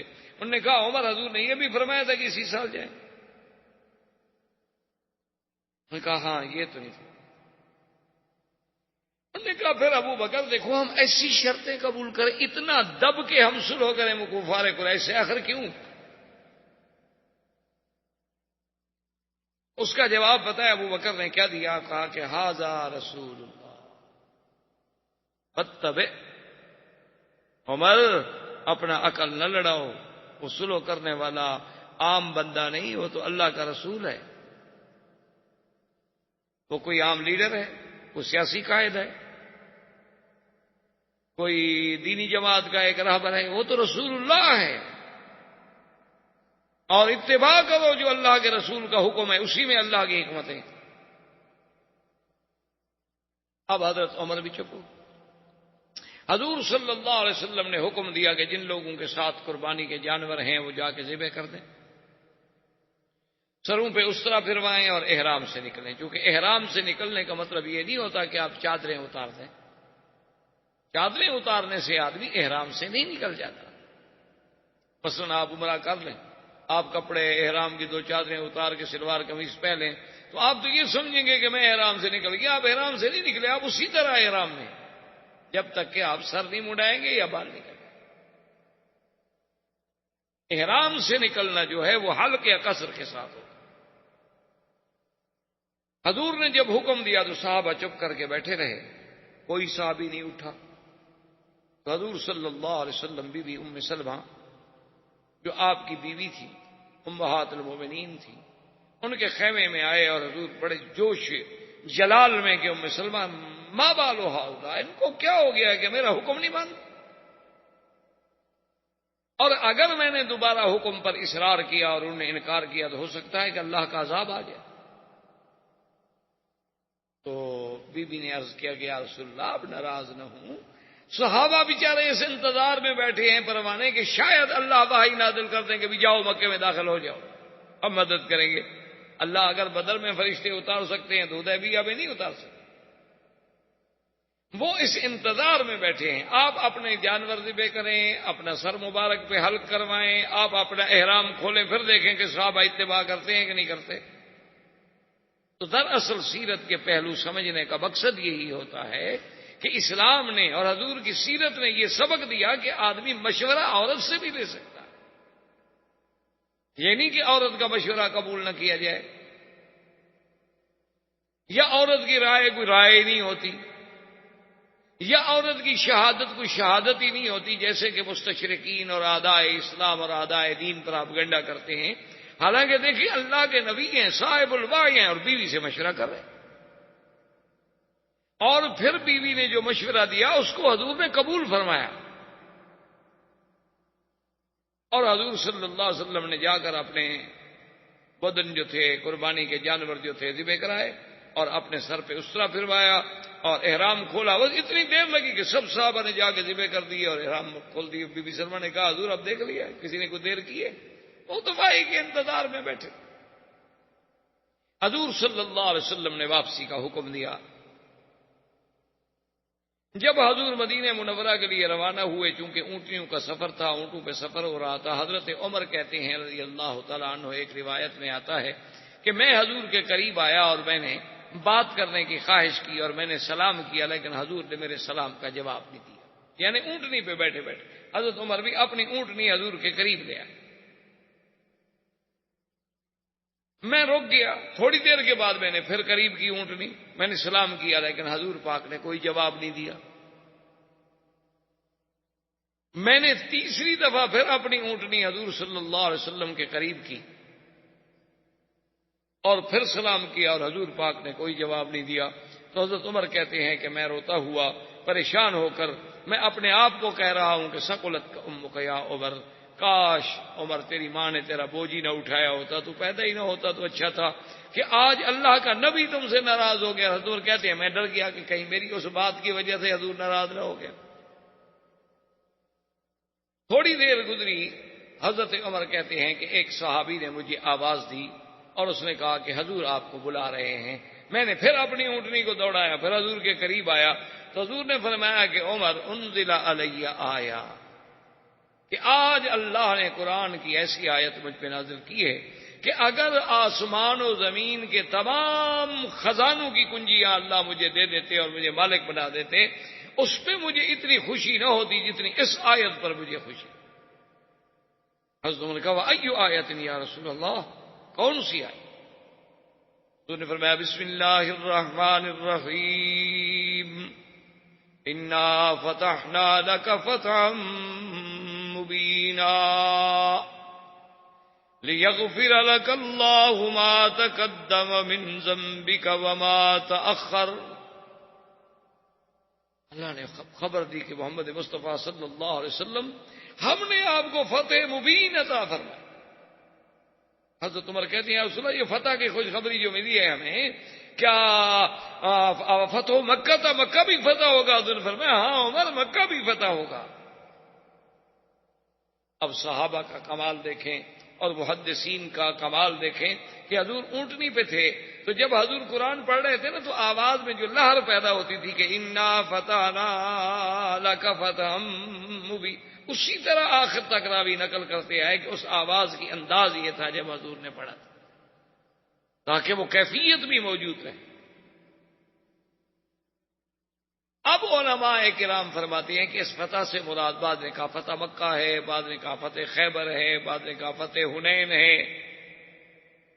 کیونکہ اس بیعت کے فوراً بعد اللہ نے قرآن میں یہ تو فرما دیا تھا نا، ابھی جو ہم نے آیت پڑھی تھی کہ میرے مدنی صلی اللہ علیہ وسلم اللہ اور مومنین سے راضی ہو گئے ہیں جو اس درخت کے نیچے بیٹھ کے آپ کی بیعت کر رہے ہیں. لقد رضي الله عن المؤمنين إذ يبايعونك تحت الشجرة فعلم ما في قلوبهم فأنزل السكينة عليهم وأثابهم فتحا قريبا ومغانم كثيرة يأخذونها وكان الله عزيزا حكيما. اللہ نے قرآن میں فتح قریب کی ایک خوشخبری پہلی آیات میں بھی دے دی تھی، لیکن اکثر مفسرین کرام یہ فرماتے ہیں کہ نہیں، فتح مبین جو ہے حضرت ابن عباس بھی یہی فرماتے ہیں کہ صلح حدیبیہ جو ہے یہ فتح مبین، یہی فتح. انہوں نے کہا کہ فتح مکہ تو ہے، فتح مکہ ہے، فتح خیبر ہے، اس کا دوسری آیات میں ذکر موجود ہے. حنین ہے، اس کا بھی اشارے قرآن میں موجود ہے، ومغانم کثیرۃ یاخذونها. لیکن انا فتحنا لک فتحا مبینا، اس سے مراد جو ہے وہ فتح مکہ صلح حدیبیہ. صلح حدیبیہ کو فتح مبین کیسے سمجھا گیا کہ بھئی صلح حدیبیہ تو بظاہر تو اگر آپ دیکھیں تو مسلمان تو یعنی بڑے کمزور پہلو ہے کہ مسلمان عمرے کے لیے نہ جا سکے، واپس آ گئے. یعنی بظاہر تو کافر نعوذ باللہ اپنی بات میں کامیاب ہو گئے کہ ہم حضور کو اس دفعہ داخل نہیں ہونے دیں گے. مسلمان تو ناکام ہو گئے، واپس آ گئے. لیکن اللہ فرماتا ہے کہ یہ فتح مبین ہے، تو اس پر مفسرین کرام نے، علماء کرام نے، اللہ ان پہ قبروں پہ کروڑوں رحمتیں فرمائے، انہوں نے کہا کہ سمجھیں کہ صلح حدیبیہ ہی فتح مبین ہے. کیسے فتح مبین ہے؟ انہوں نے کہا کہ حضور صلی اللہ علیہ وسلم کے بارے میں کفار مکہ پہلے کیا کہتے تھے؟ وہ تو کہتے تھے نعوذ باللہ جادوگر ہے. کفار مکہ تو کہتے تھے کہ آپ شاعر ہیں، آپ کاہن ہیں، آپ جادوگر ہیں، آپ نعوذ باللہ خود قرآن بنانے والے ہیں. آپ اللہ کے نبی نہیں ہیں۔ تو جو لوگ کل تک شاعر کہتے تھے، ساحر کہتے تھے، اور جو لوگ پھپتیاں کستے تھے کہ بھئی دیکھو کیا مسلمان، کیا جناب ان کی طاقت ہے، اور کیا یہ سوچ رہے ہیں کہ ہمارے مقابلے کریں گے، جن کو مکے میں رہنے کا ٹھکانہ نہیں ملتا، کبھی حبش جاتے ہیں، کبھی مدینہ جاتے ہیں، تو آج ان دشمنوں نے آپ کو ایک فریق مان لیا، آپ کی قوت کو تسلیم کر لیا، سلو کرنی پڑی۔ ورنہ تو وہ کہتے ہیں ہم مکے میں بیٹھے ہیں، حضور مدینہ کتنا دور ہے، حدیبیہ تو مکے کے قریب ہے، تو اٹھ کے فوج کے ساتھ حملہ کر لیں، ہم تو یہی ان کو ختم کر دیں، گویا 1400 آدمی ہمارے ہاتھ میں آیا ہوا ہے۔ لیکن اس کے باوجود وہ برابر کی سطح پر بیٹھ کے ایک معاہدہ کر رہے ہیں، سلو کر رہے ہیں، اور جو ہمارا حلیف ہوگا آپ نہیں چھیڑیں گے، جو آپ کا حلیف ہوگا ہم نہیں چھیڑیں گے، تو اب برابر کی قوت تسلیم کر رہے ہیں۔ اور باقاعدہ معاہدہ جو ہے وہ کعبۃ اللہ میں رکھا گیا۔ اس سے بڑی فتح کیا ہوتی ہے کہ دشمن آپ کی قوت کو تسلیم کر لے، دشمن آپ سے بات کرنے کی طاقت کو مان لے۔ ورنہ جو دشمن آپ کی طاقت نہ سمجھے، آپ اس سے کہیں جی ہم آپ سے مذاکرات کرنا چاہ رہے ہیں، چھوڑو یار آپ سے کیا مذاکرات ہم نے کرنے ہیں، تم کون ہو مذاکرات کرنے والے؟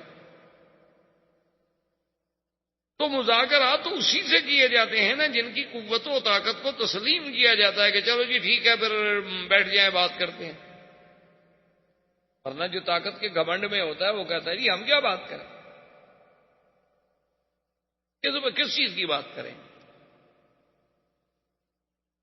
ایک دوسری بات یہ ہے کہ اگر آپ الحمدللہ میرے سب بھائی پڑھے لکھے لوگ ہیں، تاریخ پہ نظر ہے، یا نہ بھی ہو تو نظر ڈالی جا سکتی ہے، کوئی ایسا مشکل مسئلہ نہیں ہے، صرف ایک دلچسپی ہے نا کہ اللہ ہمیں دین کی طرف تھوڑا رجحان دیتے، ورنہ آدمی پڑھا لکھا آدمی، اگر آپ انگریزی کی کتابیں پڑھ سکتے ہیں، اگر آپ اپنے میڈیکل سائنس پڑھ سکتے ہیں، تو اللہ کا قرآن بھی پڑھ سکتے ہیں، وہ منع تو نہیں ہے تو صرف دل کو سمجھانے کی بات نا کہ تھوڑا سا اس خدا کو بھی ہم حق دے دیں۔ 24 گھنٹے جو ہم نے پیٹ کے دیے ہوئے ہیں، جس خدا نے ہمیں پیدا کیا، چلو اس کو آدھا گھنٹہ تو دے دیں۔ اگر اپنی زندگی کے 24 گھنٹے ہم نے صرف اپنی معاش کے لیے کہ پیسے بن جائیں گے، سٹیٹس بن جائے گا، وہاں گھر بن جائے گا، گاڑی بن جائے گی، محلے کے لوگ کہیں گے دیکھو جی بڑی ترقی کی ہے اس نے، اگر اس کے لیے ہم کر رہے ہیں چلو ٹھیک ہے وہ بھی کریں، کوئی منع نہیں ہے شریعت میں، حلال طریقے سے آدمی کمائے تو کیوں نہ کمائے، لاکھ دفعہ کمائے، لیکن اس خالق و مالک کو جس نے ہمیں پیدا کیا ہے، جس نے ہمیں یہ صلاحیتیں بخشی ہیں، جس نے ہمیں عقل دیا ہے، جس نے ہمیں علم دیا ہے، اس کے لیے کم از کم اپنے 24 گھنٹے میں سے آدھا گھنٹہ تو ایک مختص کر لیں کہ یہ آدھا گھنٹہ محض اللہ اور اللہ کے رسول کی باتیں سمجھنے اور پڑھنے کے لیے ہے۔ تو آپ اگر خود غور کریں گے تو آپ دیکھیں کہ سرکار دو جہاں صلی اللہ علیہ وسلم کو نبوت ملنے کے بعد آپ 13 سال تک مکہ مکرمہ میں رہے۔ 13 سال کوئی معمولی سی بات نہیں ہوتی، ایک عظیم مدت ہے۔ 13 سال کے بعد جب آپ کی عمر مبارک 53 سال ہو گئی تو آپ نے مدینہ منورہ ہجرت فرمائی۔ یعنی مجموعی طور پر اگر آپ دیکھیں تو جب آپ ہجرت کر کے آئے ہیں، مدینہ منورہ میں پہنچے ہیں، تو تقریباً 13 اور 14 15 سال کی محنت کے باوجود مسلمان کتنے ہوئے؟ 150۔ یہ تو پھر انصار میں سے مسلمان ہوئے نا مدینے میں۔ اچھا، اس کے بعد جناب آپ مزید بھی آپ کی عمر مبارک کے 6 سال ملا لیں، کیونکہ یہ واقعہ حدیبیہ کا جو ہے یہ 6 ہجری میں آ رہا ہے، تو 6 سال اگر آپ اس کو بھی شامل فرما لیں، اور تاریخ ہجری جو ہے وہ ہجرت کو مقدم رکھا گیا وہیں سے شروع ہوتی ہے، تو 6 اور 13 19 سال، تو 19 سال میں کل کتنے مسلمان تھے؟ 1400 آدمی جو حضور کے ساتھ عمرے پہ آیا، 500-600 نہیں آیا ہوگا، یعنی بچے عورتیں کچھ گھر رہ گئے نہیں آئے، یعنی 2000 آدمی، 3000 آدمی، بڑے سے بڑا آپ لگا لیں 3000 آدمی ہو گیا ہوگا مسلمان۔ تو 19 سال کی محنت میں تو صرف 3000 مسلمان ہوا۔ حدیبیہ کی صلح ہوئی سن 6 ہجری کے آخر میں، 7 میں حضور نے عمرۃ القضاء فرمایا، اور 8 ہجری میں مکہ فتح ہو گیا، تو حضور کے ساتھ 10,000 کا تو صرف لشکر تھا جو مکے میں آیا، یعنی 19 سال میں ہم نے 3,000 مسلمان ہوئے۔ حدیبیہ کی فتح صلح کے بعد 10,000 تو لشکر تیار ہو گیا، اس سے بڑی فتح ہوگی؟ اس طرح اسلام پھر آگے بڑھا، کیونکہ دونوں فریقوں کے درمیان معاہدہ صلح ہو گیا، امن قائم ہو گیا، اب وفد باہر جانے کا مواقع ملے، اور حضور صلی اللہ علیہ وسلم جن لوگوں نے احزاب میں آپ کے خلاف حملے کیے تھے ان کو پہلے ادب سکھا چکے تھے، وہ الگ روب پڑ گیا تھا لوگوں پر، تو اللہ نے اسلام کو ایسی طاقت دی کہ صرف 2 سال کے بعد اس فتح کو فتح مبین کیسے نہ کہا جائے۔ یہ تو سب سے بڑی فتح تھی۔ اور دوسری بات یہ دیکھیں کہ اللہ کے نبی نے جو خواب دیکھا تھا اس میں یہ بات شامل تھی، لقد صدق الله رسوله الرؤيا بالحق لتدخلن المسجد الحرام إن شاء الله آمنين محلقين رؤوسكم ومقصرين لا تخافون فعلم ما لم تعلموا فجعل من دون ذلك فتحا قريبا۔ اللہ نے فرمایا امن کے ساتھ، کوئی خوف نہیں ہوگا، لیکن اب اگر عمرہ نصیب ہوتا تو خوف ہوتا، ڈر تھا، لڑائی ہو سکتی تھی۔ لیکن جب عمرۃ القضاء پہ حضور صلی اللہ علیہ وسلم تشریف لے آئے، اب تو معاہدے کے تابع آ رہے ہیں نا، سب کافروں نے مکہ کھول دیا، کوئی رکاوٹ نہیں، کوئی خوف نہیں، کوئی ڈر نہیں۔ اب حضور صلی اللہ علیہ وسلم جب مدینہ منورہ میں پہنچ گئے تو ایک صحابی تھے حضور کے ابو بصیر جو تھے، ان کو بھی موقع ملا، اور وہ مکے سے کافروں کی قید سے اتفاق ہوا کہ موقع پا کے نکل کے بھاگے اور مدینہ۔ اچھا، خدا کی شان دیکھیں کہ ابو بصیر جو ہے وہ مدینہ منورہ پہنچے، اور مکے والوں کے بھی 2 بندے پہنچ گئے۔ السلام علیکم۔ السلام۔ انہوں نے کہا حضور ہمارا آدمی بھاگ کے آ گیا ہے، قیدی، اور آپ کا وعدہ ہے کہ آپ نے قیدی واپس کرنا ہے۔ حضور نے بلایا، ابھی بصیر تم بھاگ کر آئے؟ انہوں نے کہا تمہیں پتہ نہیں ہے کہ ہماری صلح ہو چکی ہے، معاہدہ ہو چکا ہے؟ کہا جی ٹھیک ہے، جو کیا حکم ہے واپس جاؤ، حاضر۔ اب بظاہر یہ کتنی کمزوری کی شرط ہے، لیکن اس کے اندر جو اللہ کی حکمتیں چھپی ہوئی ہیں وہ تو کوئی بھی نہیں سمجھتا، وہ تو اللہ جانتے ہیں یا اللہ کے رسول جانتے ہیں۔ کیونکہ ایک بات یاد رکھیں، مثلا ایک مسلمان مدینے آ گیا، مدینے سے پھر ہم نے اس کو واپس مکے بھیج دیا، تو گویا مکے میں ہمارا ایک دعوت دینے والا، مبلغ، دین کی بات کرنے والا تو پہنچ گیا نا۔ اور اگر خدا نہ خواستہ کوئی مسلمان مرتد ہو گیا، ہم نے اس کو مدینے سے نکال دیا، وہ ہم واپس نہیں لے رہے، کیونکہ اگر مرتد کو واپس لیں گے تو اور ارتداد پھیلائے گا، اور برائی پھیلائے گا، اور انگارے لگائے گا۔ اچھا ہے کہ ایسی انگلی کو کاٹ دو جس کو کینسر ہو گیا ہو، اس کو کاٹ کے پھینک دو۔ تو ابھی بصیر کو حضور نے فرمایا کہ بھئی تم واپس جاؤ، اس نے کہا کہ حاضر، آپ کا حکم ہے تو میں حاضر۔ ابو بصیر کو وہ دونوں کافر جو تھے ساتھ لے کے چل پڑے، اور سفر تو وہی اونٹوں کے ہوتے تھے۔ جب وہ پہنچے آج جسے آپ بیر علی کہتے ہیں، اس کا پہلا نام تھا ذوالحلیفہ۔ ذوالحلیفہ پہ پہنچے تو انہوں نے کہا بھی آج رات یہیں قیام کریں گے، یہاں سے پھر صبح کو سویرے سویرے ٹھنڈے ٹائم میں سفر کریں گے۔ تو ان دونوں کے پاس تلواریں تھیں، تو ابھی بصیر نے دیکھا کہ کوئی اللہ موقع دے دے، اس نے کہا دیکھیں اب حضور کا وعدہ تو ہو گیا پورا، حضور نے تو مجھے واپس کر دیا ہے۔ تو اس نے ایک کافر سے کہا کہ اس نے کہا کہ یار دیکھو چلو میں قیدی تو ہوں، تمہارے ساتھ واپس بھی جا رہا ہوں، یہ تلوار تم نے کہاں سے لی ہے؟ احباب کرام، اس کے بعد اب آپ اس مبارک سلسلے کی CD نمبر 23 سماعت فرمائیں۔